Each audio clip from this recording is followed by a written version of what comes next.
श्रीतुलसी स्तोत्रम्। जगद्धात्रे नमस्तुभ्यं विष्णोश्च प्रियवल्लभे। यतो ब्रह्मादयो देवाः सृष्टिस्थित्यन्तकारिणः। नमस्तुलसी कल्याणे नमो विष्णुप्रिये शुभे। नमो मोक्षप्रदे देवी नमः सम्पत्प्रदायिके। तुलसी पातु मां नित्यं सर्वात्पद्भ्योऽपि सर्वदा। कीर्तितापि स्मृता वापि पवित्रयति मानवम्। नमामि शिरसा देवीं तुलसीविलसत्तनुं। यां दृष्टा पापिनो मार्त्या मुच्यन्ते सर्वकिल्बिषात्। तुलस्या रक्षितं सर्वं जगदेतचराचरं। या विनिहन्ति पापानि दृष्ट्वा वा पापिभिर्नरः। नमस्तुलस्यां तितरां यस्य बद्ध्वाञ्जलिं कलौ। कलयन्ति सुखं सर्वं स्त्रियो वैश्यास्तथा परे। तुलस्या न परं किञ्चित् दैवतं जगति तले। यथा पवित्रितो लोको विष्णुसङ्गेन वैष्णवः। तुलस्या पल्लवं विष्णो शिरस्यारोपितं कलौ। आरोपयति सर्वाणि श्रेयांसि वरमस्तके। तुलस्यां सकला देवा वसन्ति सततं यतः। अतस्तामर्चये लोके सर्वान् देवान् समर्चयन्। नमस्तुलसी सर्वज्ञे पुरुषोत्तम वल्लभे। पापि मां सर्वपापेभ्यः सर्वसम्पत्प्रदायिके। इति स्तोत्रं पुरा गीतं पुण्डरीकेण धीमता। विष्णुमर्चयता नित्यं शोभनस्तुलसीदले। तुलसीशिर्महालक्ष्मीर्विद्या विद्या यशस्विनी। धर्म्या धर्मानना देवी देवी देव मनःप्रिया। लक्ष्मी प्रिय सखी देवी द्योर्भूमिरचलाचला। षोडशैतानि नामानि तुलस्या कीर्तयन्नरः। लभते सुतरां भक्तिं अन्ते विष्णुपदं लभे। तुलसी भूर्महालक्ष्मीः पद्मिनी शिरहरिप्रिया। तुलसी श्री सखी शुभे पापहारिणी पुण्यदे। नमस्ते नारदनुते नारायण मनः प्रिये। जगद्धात्रे नमस्तुभ्यं विष्णोश्च प्रियवल्लभे। यतो ब्रह्मादयो देवाः सृष्टिस्थित्यन्तकारिणः। नमस्तुलसी कल्याणे नमो विष्णुप्रिये शुभे। नमो मोक्षप्रदे देवी नमः सम्पत्प्रदायिके। तुलसी पातु मां नित्यं सर्वात्पद्भ्योऽपि सर्वदा। कीर्तितापि स्मृता वापि पवित्रयति मानवम्। नमामि शिरसा देवीं तुलसीविलसत्तनुं। यां दृष्टा पापिनो मार्त्या मुच्यन्ते सर्वकिल्बिषात्। तुलस्या रक्षितं सर्वं जगदेतचराचरं। या विनिहन्ति पापानि दृष्ट्वा वा पापिभिर्नरः। नमस्तुलस्यां तितरां यस्य बद्ध्वाञ्जलिं कलौ। कलयन्ति सुखं सर्वं स्त्रियो वैश्यास्तथा परे। तुलस्या न परं किञ्चित् दैवतं जगति तले। यथा पवित्रितो लोको विष्णुसङ्गेन वैष्णवः। तुलस्या पल्लवं विष्णो शिरस्यारोपितं कलौ। आरोपयति सर्वाणि श्रेयांसि वरमस्तके। तुलस्यां सकला देवा वसन्ति सततं यतः। अतस्तामर्चये लोके सर्वान् देवान् समर्चयन्। नमस्तुलसी सर्वज्ञे पुरुषोत्तम वल्लभे। पापि मां सर्वपापेभ्यः सर्वसम्पत्प्रदायिके इति स्तोत्रं पुरा गीतं पुण्डरीकेण धीमता विष्णुमर्चयता नित्यं शोभनस्तुलसीदले तुलसीशिर्महालक्ष्मीर्विद्या विद्या यशस्विनी धर्म्या धर्मानना देवी देवी देव मनःप्रिया लक्ष्मी प्रिय सखी देवी द्योर्भूमिरचलाचला षोडशैतानि नामानि तुलस्या कीर्तयन्नरः लभते सुतरां भक्तिम् अन्ते विष्णुपदं लभे तुलसी भूर्महालक्ष्मीः पद्मिनी शिरहरिप्रिया तुलसी श्री सखी शुभे पापहारिणी पुण्यदे नमस्ते नारदनुते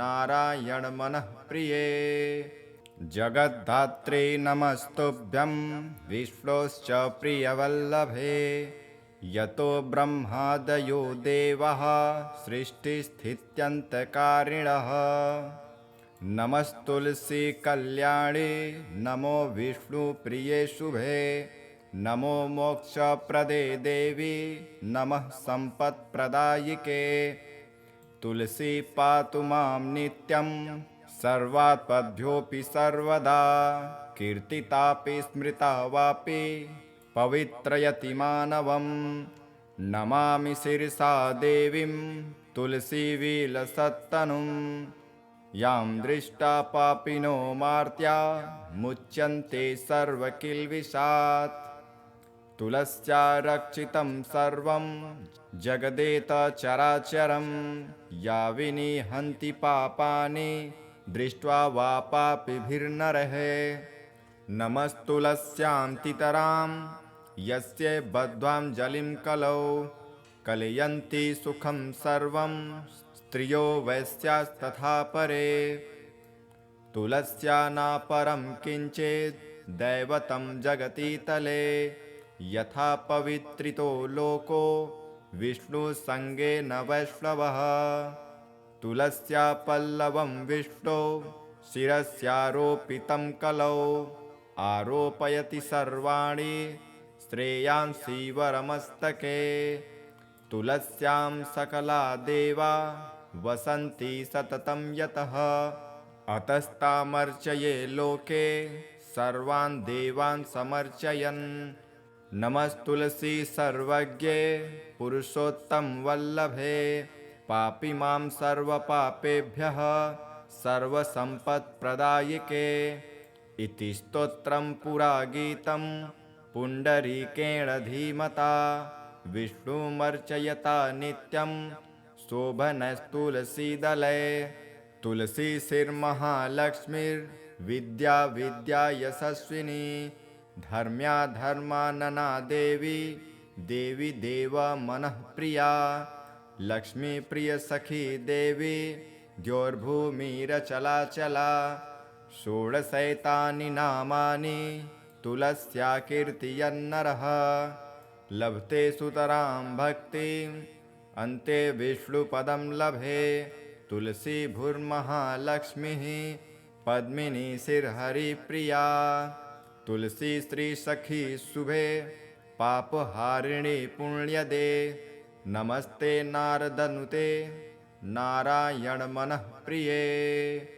जगद्धात्रे नमस्तुभ्यं विष्णोश्च प्रियवल्लभे यतो ब्रह्मादयो देवः सृष्टिस्थित्यन्तकारिणः नमस्तुलसी कल्याणे नमो विष्णुप्रिये शुभे नमो मोक्षप्रदे देवी नमः सम्पत्प्रदायिके तुलसी पातु मां नित्यं सर्वात्पद्भ्योऽपि सर्वदा कीर्तितापि स्मृता वापि पवित्रयति मानवं नमामि शिरसा देवीं तुलसीविलसत्तनुं यां दृष्टा पापिनो मार्त्या मुच्यन्ते सर्वकिल्बिषात् तुलस्या रक्षितं सर्वं जगदेतचराचरं या विनिहन्ति पापानि दृष्ट्वा वा पापिभिर्नरः नमस्तुलस्यां तितरां यस्य बद्ध्वाञ्जलिं कलौ कलयन्ति सुखं सर्वं स्त्रियो वैश्यास्तथा परे तुलस्या न परं किञ्चित् दैवतं जगति तले यथा पवित्रितो लोको विष्णुसङ्गेन वैष्णवः तुलस्या पल्लवं विष्णो शिरस्यारोपितं कलौ आरोपयति सर्वाणि श्रेयांसि वरमस्तके तुलस्यां सकला देवा वसन्ति सततं यतः अतस्तामर्चये लोके सर्वान् देवान् समर्चयन् नमस्तुलसी सर्वज्ञे पुरुषोत्तम वल्लभे पापिमां सर्वपापेभ्यः सर्वसम्पत्प्रदायिके इति स्तोत्रं पुरा गीतं पुण्डरीकेण धीमता विष्णुमर्चयता नित्यं शोभनस्तुलसीदले तुलसीशिर्महालक्ष्मीर्विद्या विद्या यशस्विनी धर्म्या धर्मानना देवी देवी देव मनःप्रिया लक्ष्मी प्रिय सखी देवी द्योर्भूमिरचलाचला षोडशैतानि नामानि तुलस्या कीर्तयन्नरः लभते सुतरां भक्तिम् अन्ते विष्णुपदं लभे तुलसी भूर्महालक्ष्मीः पद्मिनी शिरहरिप्रिया तुलसी श्री सखी शुभे पापहारिणी पुण्यदे नमस्ते नारदनुते नारायण मनः प्रिये जगद्धात्रे नमस्तुभ्यं विष्णोश्च प्रियवल्लभे यतो ब्रह्मादयो देवाः सृष्टिस्थित्यन्तकारिणः नमस्तुलसी कल्याणी नमो विष्णुप्रिये शुभे नमो मोक्षप्रदे देवी नमः सम्पत्प्रदायिके तुलसी पातु मां नित्यं सर्वात्पद्भ्योऽपि सर्वदा कीर्तितापि स्मृता वापि पवित्रयति मानवं नमामि शिरसा देवीं तुलसीविलसत्तनुं यां दृष्टा पापिनो मार्त्या मुच्यन्ते सर्वकिल्बिषात् तुलस्या रक्षितं सर्वं जगदेतचराचरं या विनिहन्ति पापानि दृष्ट्वा वा पापिभिर्नरः नमस्तुलस्यां तितरां यस्य बद्ध्वाञ्जलिं कलौ कलयन्ति सुखं सर्वं स्त्रियो वैश्यास्तथा परे तुलस्या न परं किञ्चित् दैवतं जगति तले यथा पवित्रितो लोको विष्णुसङ्गेन वैष्णवः तुलस्या पल्लवं विष्णो शिरस्यारोपितं कलौ आरोपयति सर्वाणि श्रेयांसि वरमस्तके तुलस्यां सकला देवा वसन्ति सततं यतः अतस्तामर्चये लोके सर्वान् देवान् समर्चयन् नमस्तुलसी सर्वज्ञे पुरुषोत्तम वल्लभे पापिमां सर्वपापेभ्यः सर्वसम्पत्प्रदायिके इति स्तोत्रं पुरा गीतं पुण्डरीकेण धीमता विष्णुमर्चयता नित्यं शोभनस्तुलसीदले तुलसीशिर्महालक्ष्मीर्विद्या विद्या यशस्विनी धर्म्या धर्मानना देवी देवी देव मनःप्रिया लक्ष्मी प्रिय सखी देवी द्योर्भूमिरचलाचला षोडशैतानि नामानि तुलस्या कीर्तयन्नरः लभते सुतरां भक्तिम् अन्ते विष्णुपदं लभे तुलसी भूर्महालक्ष्मीः पद्मिनी शिरहरिप्रिया तुलसी श्री सखी शुभे पापहारिणी पुण्यदे नमस्ते नारदनुते नारायण मनः प्रिये जगद्धात्रे नमस्तुभ्यं विष्णोश्च प्रियवल्लभे यतो ब्रह्मादयो देवः सृष्टिस्थित्यन्तकारिणः नमस्तुलसी कल्याणे नमो विष्णुप्रिये शुभे नमो मोक्षप्रदे देवी नमः सम्पत्प्रदायिके तुलसी पातु मां नित्यं सर्वात्पद्भ्योऽपि सर्वदा कीर्तितापि स्मृता वापि पवित्रयति मानवं नमामि शिरसा देवीं तुलसीविलसत्तनुं यां दृष्टा पापिनो मार्त्या मुच्यन्ते सर्वकिल्बिषात् तुलस्या रक्षितं सर्वं जगदेतचराचरं या विनिहन्ति पापानि दृष्ट्वा वा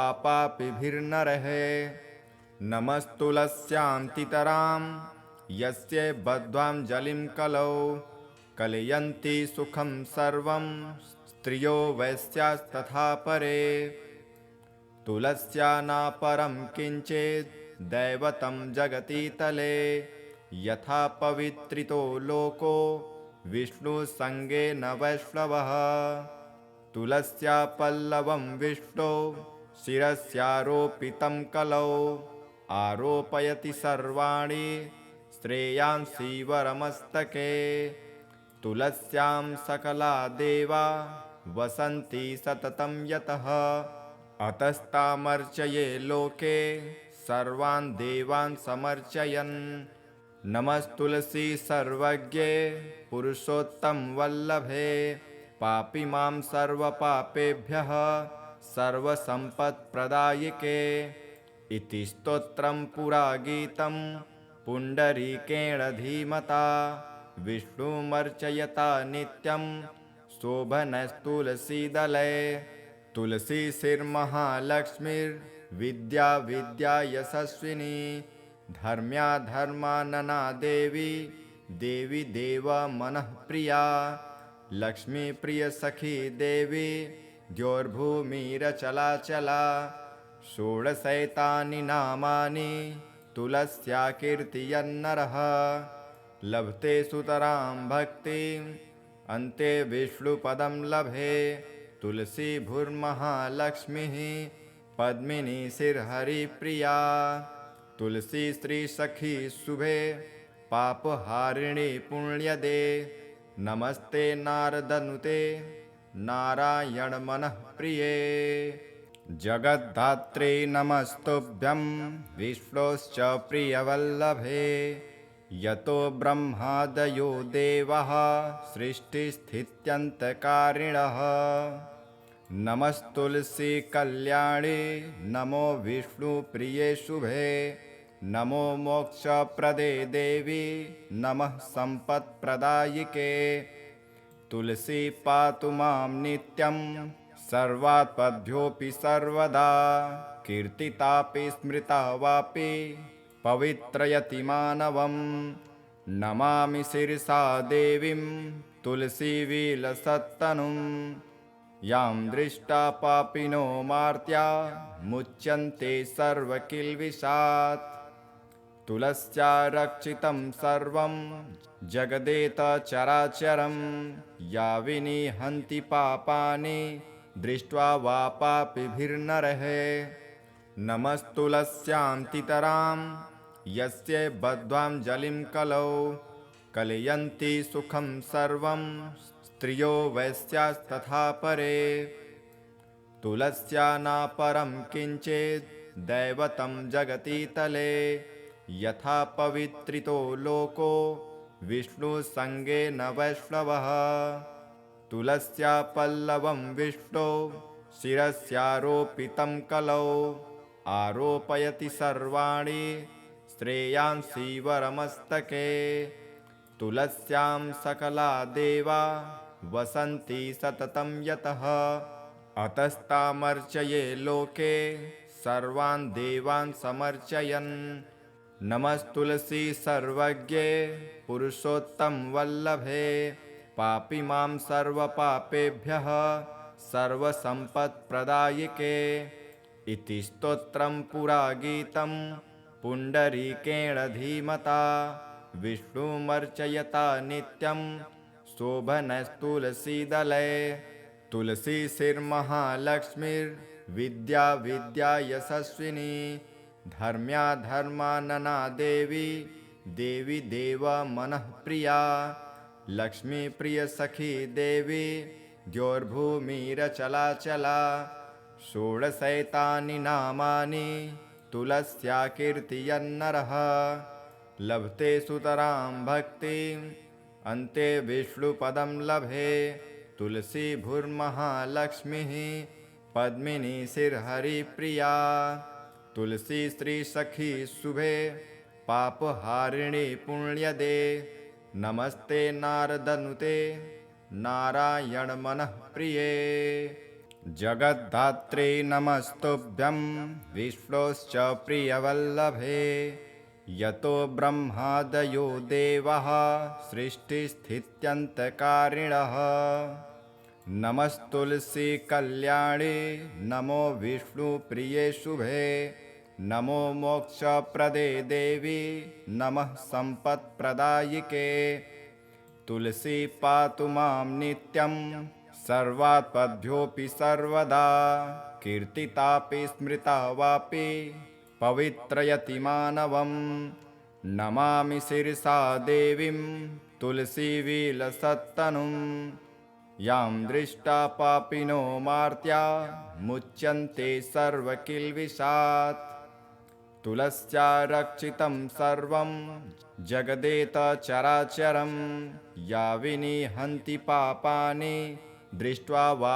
पापिभिर्नरः नमस्तुलस्यान्तितरां यस्य बद्ध्वाञ्जलिं कलौ कलयन्ति सुखं सर्वं स्त्रियो वैश्यास्तथा परे तुलस्या नापरं किञ्चित् दैवतं जगति तले यथा पवित्रितो लोको विष्णुसङ्गेन वैष्णवः तुलस्या पल्लवं विष्णो शिरस्यारोपितं कलौ आरोपयति सर्वाणि श्रेयांसि वरमस्तके तुलस्यां सकला देवा वसन्ति सततं यतः अतस्तामर्चये लोके सर्वान् देवान् समर्चयन् नमस्तुलसी सर्वज्ञे पुरुषोत्तम वल्लभे पापि मां सर्वपापेभ्यः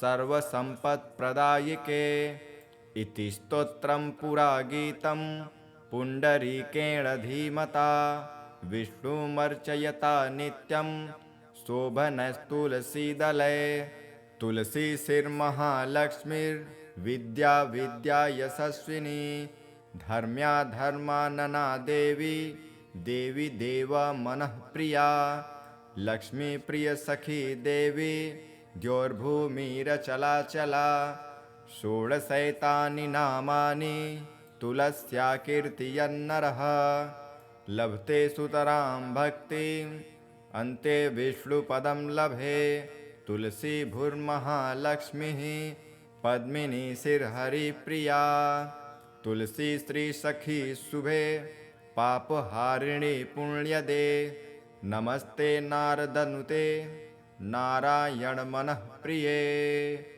जगद्धात्रे नमस्तुभ्यं विष्णोश्च प्रियवल्लभे यतो ब्रह्मादयो देवाः सृष्टिस्थित्यन्तकारिणः नमस्तुलसी कल्याणे नमो विष्णुप्रिये शुभे नमो मोक्षप्रदे देवी नमः सम्पत्प्रदायिके तुलसी पातु मां नित्यं सर्वात्पद्भ्योऽपि सर्वदा कीर्तितापि स्मृता वापि पवित्रयति मानवं नमामि शिरसा देवीं तुलसीविलसत्तनुं यां दृष्टा पापिनो मार्त्या मुच्यन्ते सर्वकिल्बिषात् तुलस्या रक्षितं सर्वं जगदेतचराचरं या विनिहन्ति पापानि दृष्ट्वा वा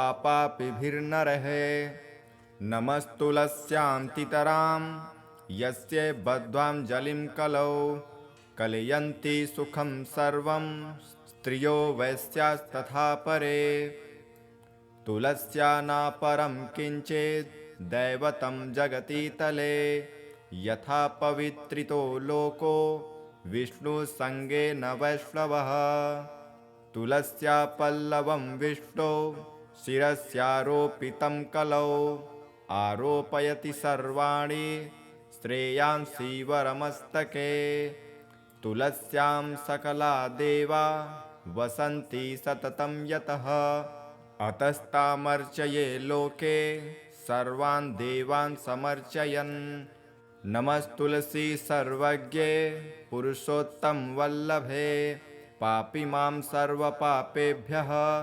सर्वसम्पत्प्रदायिके इति स्तोत्रं पुरा गीतं पुण्डरीकेण धीमता विष्णुमर्चयता नित्यं शोभनस्तुलसीदले तुलसी श्रीर्महालक्ष्मीर्विद्या विद्या यशस्विनी धर्म्या धर्मानना देवी देवी देव मनः प्रिया लक्ष्मी प्रिय सखी देवी द्योर्भूमिरचलाचला षोडशैतानि नामानि तुलस्या कीर्तयन्नरः लभते सुतरां भक्तिम् अन्ते विष्णुपदं लभे तुलसी भूर्महालक्ष्मीः पद्मिनी श्रीहरिप्रिया तुलसी श्री सखी शुभे पापहारिणी पुण्यदे नमस्ते नारदनुते नारायण मनः प्रिये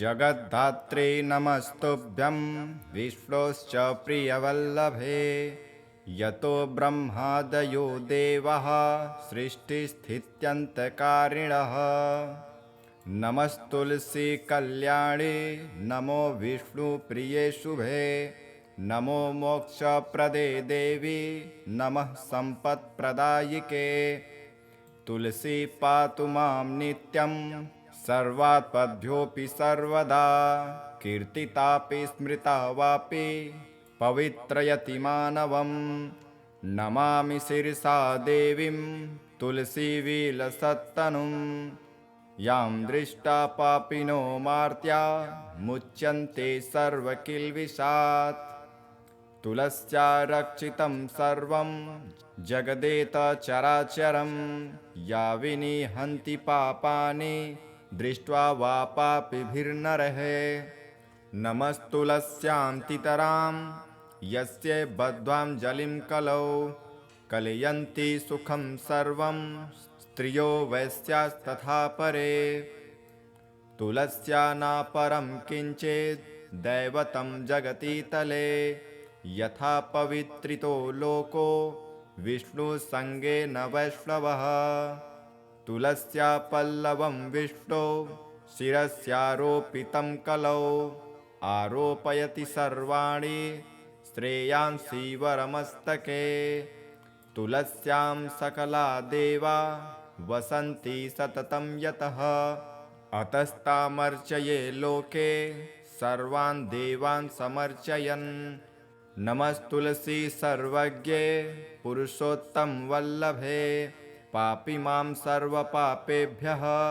सर्वसम्पत्प्रदायिके इति स्तोत्रं पुरा गीतं पुण्डरीकेण धीमता विष्णुमर्चयता नित्यं शोभनस्तुलसीदले तुलसी श्रीर्महालक्ष्मीर्विद्या विद्या यशस्विनी धर्म्या धर्मानना देवी देवी देव मनः प्रिया लक्ष्मी प्रिय सखी देवी द्योर्भूमिरचलाचला षोडशैतानि नामानि तुलस्या कीर्तयन्नरः लभते सुतरां भक्तिम् अन्ते विष्णुपदं लभे तुलसी भूर्महालक्ष्मीः पद्मिनी श्रीहरिप्रिया तुलसी श्री सखी शुभे पापहारिणी पुण्यदे नमस्ते नारदनुते नारायण मनः प्रिये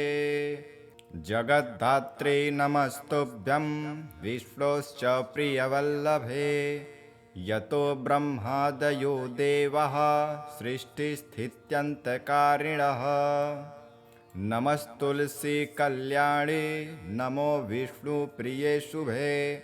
नमो मोक्षप्रदे देवी नमः सम्पत्प्रदायिके। तुलसी पातु मां नित्यं सर्वात्पद्भ्योऽपि सर्वदा।